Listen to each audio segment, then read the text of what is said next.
Oke, nah kita masuk ke bagian terakhir dari bab ini ya. Kita masuk ke peluangnya sekarang.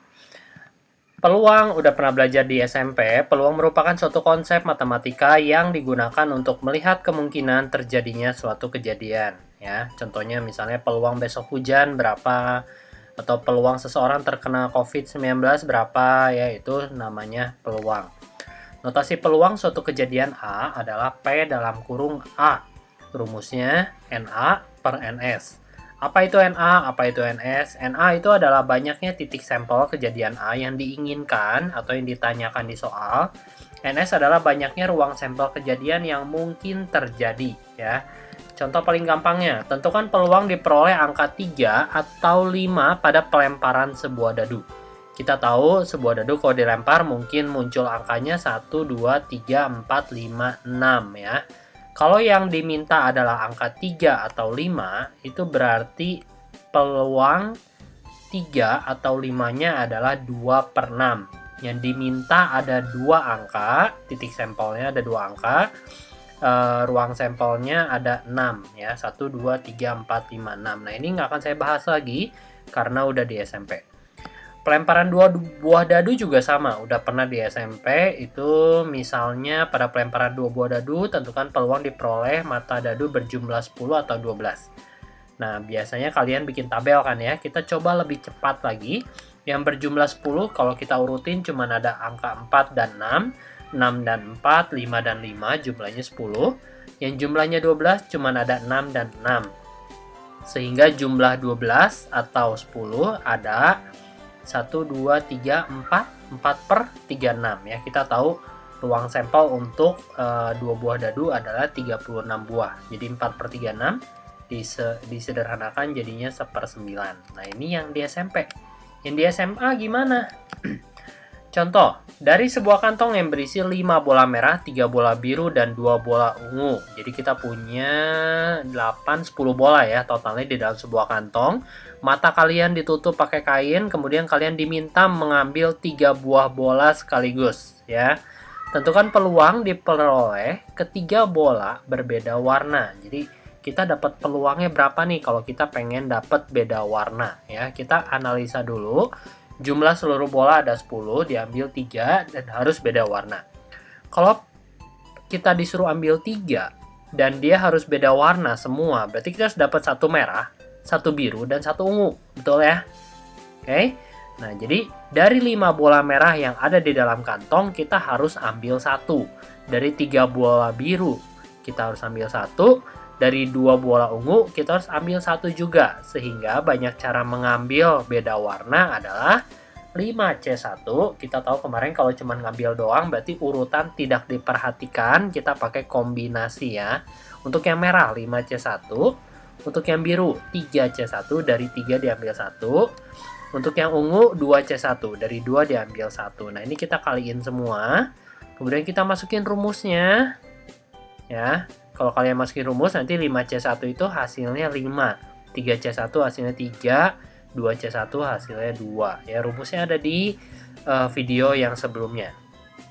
Oke. Atau kalian udah catat, ada di catatan kalian. 5 kali 3 kali 2 hasilnya 30 cara. Ini yang diminta, alias titik sampel yang ditanyakan. Bagaimana dengan ruang sampelnya? Ingat, ruang sampel adalah kemungkinan semua kejadian. Jadi dari semua, perhatikan kata semua. Jadi kita harus cari semuanya. Semuanya ada 10 bola, tapi diambil hanya 3. Lagi-lagi diambil ya, dari banyak diambil sedikit ya. Pakai kombinasi lagi, 10C3. Pakai rumus, hasilnya adalah 120 cara. Nah, saya rangkum menjadi seperti ini. Ada 30 cara yang ditanya. Ruang sampelnya ada 120 cara. Sehingga peluang untuk mendapatkan 3 bola berbeda warna adalah yang diminta 30 per semuanya 120. Disederhanakan jadi 1/4. Tuh, peluang kalian mendapatkan berbeda warna adalah 1/4 atau 25% ya. Oke, kita lanjut ke contoh yang selanjutnya. Contoh misalnya Ali, Beni, Cinta, Dodi, dan Eka pergi ke bioskop karena PSBB sudah berakhir, mereka boleh pergi. Dan bangkunya mereka pesan nomor B1, B2, B3, B4, B5. Tentunya mereka bisa duduk ngacak ya. Bisa Ali di kiri, bisa Ali di tengah, bisa Cinta di kiri, bisa Cinta di kanan, dan banyak caranya. Tentukan peluang. Nah, ditanyain peluang Benny dan Cinta duduk sebelahan. Oke, kita lihat dulu duduk sebelahan. Kemarin caranya gimana ya? Nah, kemarin saya ajarin caranya yang panjang. Nah, sekarang saya ajarin cara yang pendek untuk duduk yang bersebelahan. Oke. Nah, karena ini tentang susunan tempat duduk, maka jelas urutan diperhatikan. Nggak mungkin pakai kombinasi ya. Pakainya permutasi atau filling slot. Nah, untuk soal ini saya pakai filling slot. Benny dan Cinta duduk bersebelahan, caranya kayak gini nih, cara gampangnya ya. Kita punya 5 tempat duduk, B1 sampai B5. Untuk yang Benny sama Cinta, karena pengen duduk sebelahan, saya ikat si kursinya diikat. Kemudian kita hitung ada kursi berapa banyak jadinya. Cuman punya 1, 2, 3, 4. Kita nggak punya 5 kursi lagi, karena yang 2 kursi itu udah diikat untuk Benny dan Cinta. Nah, 4 kursi ini mau diacak-acak tempat duduknya. Diacak-acak itu pakai faktorial ya. Jadi, tulisannya 4 faktorial. Nah, sedangkan untuk si Benny sama si Cinta juga bisa duduknya bisa Benny sebelah kiri, Cinta sebelah kanan, atau Cinta sebelah kiri, Benny sebelah kanan kan. Nah, itu berarti kita hitung lagi per orangnya 1, 2 orang ini bisa diacak-acak. Jadi 4 faktorial belum selesai. 4 faktorial kita kaliin lagi 2 faktorial. Berapa hasilnya? 4 kali 3 kali 2 kali 1 kali 2 kali 1, 48 cara. Nah, ini ada 48 cara Benny dan Cinta duduk sebelahan. Ya, oke. Nah, sekarang ruang sampelnya. Ruang sampelnya ingat semua. Semua itu ada 5 orang mau duduk di 5 kursi. Ya, 5 bangku. Itu artinya saya punya 5 bangku mau didudukin sama 5 orang. 5 orang ini mau diacak-acak tempat duduknya, berarti 5 faktorial. 5 faktorial itu hasilnya 120. Sehingga peluang untuk Benny dan Cinta duduk sebelahan adalah 48 per 120. Atau 2 per 5 atau sekitar 40% ya. Lumayan lah, 40% hampir 50-50 ya. Kalau mereka lagi PDKT lumayan lah. Nah, lanjut. Kita masuk ke jenis-jenis peluang. Peluang yang pertama adalah peluang 2 kejadian saling lepas. Kejadian saling lepas dikatakan apabila 2 kejadian itu tidak dapat terjadi bersamaan. Jadi kalau kita gambar diagram Venn-nya, kejadian A dan B adalah kejadian yang 2 lingkaran yang saling lepas ya. Contoh, transportasi yang digunakan oleh Sonia untuk pergi ke sekolah pada hari Senin. Untuk kejadian A, menggunakan motor. Untuk kejadian B, menggunakan mobil. Pada hari Senin, Sonia nggak mungkin pergi pakai motor sekaligus pakai mobil. Ya, nggak mungkin. Kalau pakai motor ya pakai motor aja. Kalau pakai mobil ya mobil aja. Nah, ini disebutnya kejadian tidak dapat terjadi bersamaan. Oke. Untuk kejadian tidak dapat terjadi bersamaan, peluang 2 kejadian saling lepas, rumusnya adalah PA gabung B sama dengan PA ditambah PB. Hal ini bisa dilihat dari lingkaran A dan B. Karena mereka terpisah, berarti gabungan ingat ya pelajaran SMP, diagram Venn. Gabungannya berarti tinggal PA ditambah PB. Nah, ini rumusnya untuk yang 2 kejadian saling lepas. Dengan A gabung B itu artinya peluang kejadian A terjadi atau B terjadi ya. Atau itu berarti bisa salah satu atau dua-duanya. Ya, oke. Nah, itu atau. PA adalah peluang kejadian A, PB kejadian B. Contoh soalnya gimana? Transportasi yang digunakan untuk pergi ke sekolah oleh Sonia pada hari Senin. Peluang menggunakan motor adalah 1/3. Peluang menggunakan mobil adalah 1/6. Peluang menggunakan sepeda adalah setengah. Nah, kita analisa dulu nih. Mungkin nggak Sonia pergi naik motor, mobil, sepeda pada hari Senin ke sekolah barengan? Gimana caranya? Nggak mungkin ya. Nah, karena ini kita udah tahu tidak mungkin kejadiannya barengan, berarti pakainya yang saling lepas tadi. Yang ditanya adalah tentukan peluang Sonia menggunakan motor atau mobil. Berarti tulisannya kayak gini, P dalam kurung motor atau mobil, atau mau pakai kalimat pakai simbol yang gabung yang U juga boleh ya. P motor U mobil sama dengan P motor ditambah P mobil. P motornya sepertiga, P mobilnya seperenam, ditambahin jadinya setengah. Jadi peluang Sonia menggunakan motor atau mobil adalah setengah. Ya, yang setengah lagi kemana? Yang setengah lagi adalah sepeda. Oke. Yang tipe kedua adalah peluang dua kejadian tidak saling lepas. Tidak saling lepas dikatakan jika dua kejadian tersebut dapat terjadi bersamaan. Nah, ini bisa terjadi bersamaan ya. Kalau kita gambar diagram Venn-nya, lingkaran A dan B-nya itu saling beririsan. Contoh, misalnya bekal yang dibawa Sonia ke sekolah pada hari Senin. Kejadian A adalah kentang goreng, kejadian B adalah sosis goreng. Mungkin nggak Sonia bawa kentang goreng dan sosis goreng bersamaan pada hari Senin? Mungkin ya. Nah, karena mungkin, berarti ini adalah kejadian tidak saling lepas. Oke. Rumusnya untuk yang tidak saling lepas, PA gabung B sama dengan PA ditambah PB dikurangi PA iris B. Ada yang beririsan sekarang. Nah, kalau di peluang, irisan itu dibacanya dan. Jadi kalau PA iris B itu dibacanya peluang kejadian A dan B. Artinya A dan B terjadi langsung bersamaan. Ya. Nah, contoh soalnya gimana? Contoh soalnya kayak gini, masih bekal yang tadi. Peluang Sonia bawa kentang goreng adalah setengah. Peluang Sonia bawa sosis goreng adalah 2/3. Peluang Sonia membawa sosis dan kentang goreng bersamaan adalah 1/4 ya. Jadi kalau kentang goreng, kalimatnya peluang Sonia membawa kentang goreng adalah setengah, itu artinya kentang goreng aja yang dibawa, dia nggak bawa sosis goreng. Oke. Nah, tentukan peluang Sonia tidak membawa kentang goreng atau sosis goreng. Oke, kita masukin ke rumusnya. Peluang kentang atau sosis itu sama dengan peluang kentang ditambah peluang sosis dikurangi peluang kentang iris sosis. Ya, peluang kentangnya berapa? Setengah. Peluang sosis gorengnya adalah 2/3. Peluang kentang iris sosisnya adalah 1/4. Ingat, iris itu bawa dua-duanya ya, dannya itu kalau di soal 1/4. Kita hitung hasilnya adalah 11/12. Apa yang kita dapat dari 11/12 itu adalah peluang Sonia membawa kentang atau sosis ya. Dia jadi pasti bawa kentang atau mungkin bawa sosis atau mungkin dua-duanya. Nah, itu peluangnya 11/12. Karena yang ditanyakan adalah peluang Sonia tidak membawa kentang atau sosis, berarti sisanya. Kita tahu peluang itu totalnya harus 1. Jadi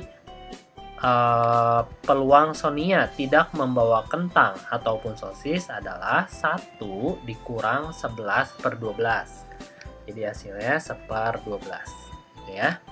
Lanjut lagi, peluang dua kejadian saling bebas. Nah, kalau saling bebas itu kejadian yang satu tidak mempengaruhi kejadian yang lain.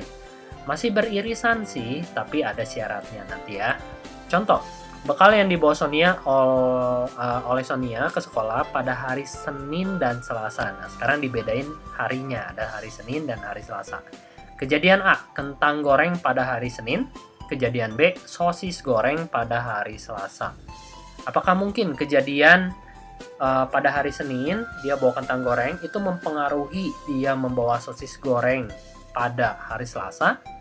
Ya nggak juga ya, kecuali dia bosan.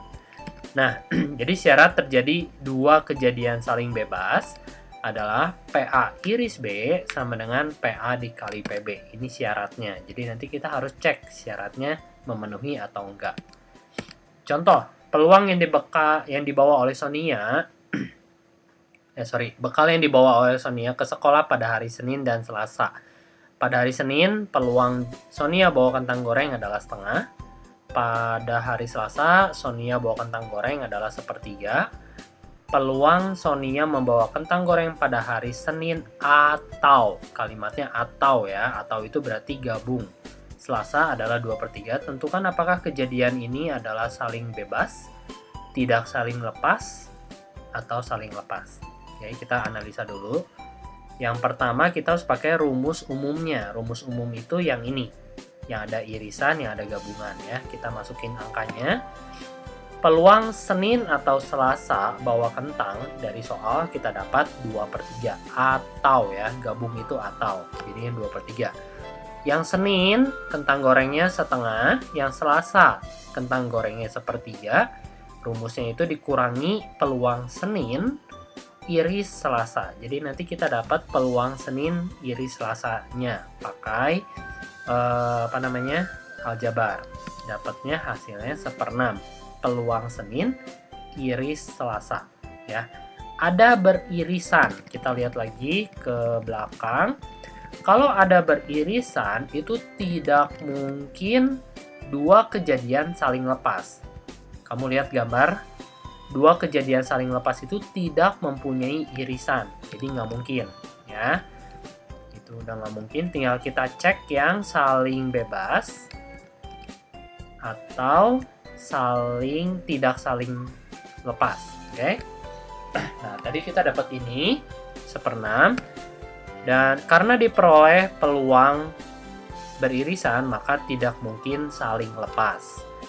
Kita cek dia saling bebas atau enggak. Saling bebas itu syaratnya peluang Senin iris Selasa sama dengan peluang Senin dikali peluang Selasa. Peluang Senin iris Selasanya tadi kita udah ngitung, dapatnya 1/6, jadi saya tulis 1/6 sama dengan peluang Seninnya saya dapat dari soal setengah. Nah, ini peluang Seninnya setengah, peluang Selasanya 1/3 ya. Masukin 1/3, jadi hasilnya 1/6 sama dengan 1/6. Oh, ternyata sama. Kalau ternyata sama berarti syaratnya memenuhi. Kalau syaratnya memenuhi berarti kejadiannya saling bebas. Gitu ya, itu cara ngecek kejadiannya saling bebas atau enggak dengan perhitungan. Oke, lanjut lagi. Peluang kejadian bersyarat terakhir nih, atau tidak saling bebas. Dua kejadian disebut bersyarat apabila kejadian yang satu mempengaruhi kejadian yang lain. Ini kebalikan dari peluang kejadian saling bebas yang tadi ya. Nah, ini masih beririsan, tapi syarat yang saling bebas tadi udah tidak berlaku. Contoh, bekal yang dibawa Sonia ke sekolah pada hari Senin dan Selasa. Kejadian A, kentang goreng pada hari Senin. Kejadian B, sosis goreng pada hari Selasa. Ya. Nah, yang membedakan ini adalah di soalnya nanti. Soalnya ada kalimat jika terjadi lebih dulu. Ya. Nah, jadi si lambangnya adalah PA garis B sama dengan PA iris B, PA dan B dibagi PB. Oke. PA garis B itu dibacanya peluang A terjadi di mana B terjadi lebih dulu. Ya, jadi nanti di soalnya pasti dimintanya, oh pengen kentang goreng terjadi lebih dulu misalnya. Nah, itu udah jelas pasti tidak saling bebas ya, atau kejadian bersyarat. Nah, contohnya gimana? Bekal yang dibawa Sonia masih sama, Senin Selasa. Untuk hari Senin kentang goreng ada setengah. Untuk hari Senin sosis gorengnya juga setengah. Untuk hari Selasa kentang gorengnya 1/3. Untuk hari Selasa sosis gorengnya 2/3. Yang ditanyakan adalah tentukan peluang Sonia membawa kentang goreng pada hari Selasa, di mana pada hari Senin Sonia membawa sosis goreng. Ya, tuh ada kalimat di mana pada hari Senin Sonia membawa, ada syaratnya. Kalau ada syaratnya udah pasti pakai peluang bersyarat ya. Oke, kita coba bikin dulu diagram pohonnya. Ini kamu udah belajar di SMP ya. Senin itu dia bisa bawa kentang atau sosis, ada dua pilihan.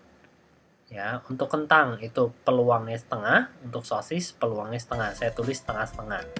Kemudian hari Selasa, dia bisa bawa kentang dan juga sosis. Tapi karena bercabang dari Senin, jadi saya punya 4 cabang untuk hari Selasa ya. Kentangnya 1/3, sosisnya 2/3.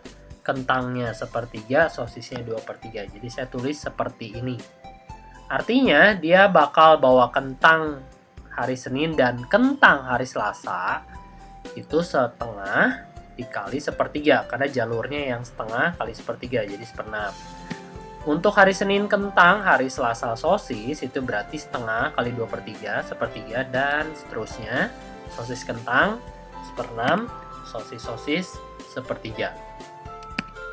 Nah, kemudian pertanyaannya adalah, tentukan peluang Sonia membawa kentang goreng pada hari Selasa, di mana pada hari Senin Sonia membawa sosis goreng dulu. Ya, jadi dia harus bawa sosis goreng dulu, baru kentang goreng. Oke, ini udah saya rangkumin yang tadi. Kemudian kita masukin ke rumus. Jadi tulisannya adalah P buka kurung Selasanya harus kentang, di mana pada hari Seninnya dia harus bawa sosis. Ya, sesuai rumusnya adalah P dalam kurung Selasanya kentang iris Senin sosis per Senin sosis. Ya, pakai rumus yang tadi. Oke. PA garis miring B sama dengan PA iris B per PB. Nah, kita tinggal cari nih di bagian yang tadi kita udah bikin, Selasa kentang iris Senin sosis yang mana? Yang ini. Selasanya kentang, Seninnya sosis, ya. Oke. Yang seperenam. Jadi kita masukin seperenam ke atas. Dan Senin sosis itu dapat dari soal yang tadi di depan. Senin sosis itu setengah. Nanti kamu bisa cek ke depan ya, ke video lebih awal. Senin sosisnya itu setengah. Jadi seperenam dibagi setengah. Hasilnya adalah sepertiga. Nah, kayak gitu guys. Itu bab peluang. Semoga kalian mengerti. Kalau nggak ngerti, kalian bisa lihat-lihat lagi video saya. Kalau masih belum ngerti, seperti biasa, bisa kontak kami, guru-guru kalian yang hebat-hebat ini, ya. Kontaknya terserah kalian mau pakai apa, mau video call boleh, mau voice call juga boleh, mau chat aja juga boleh.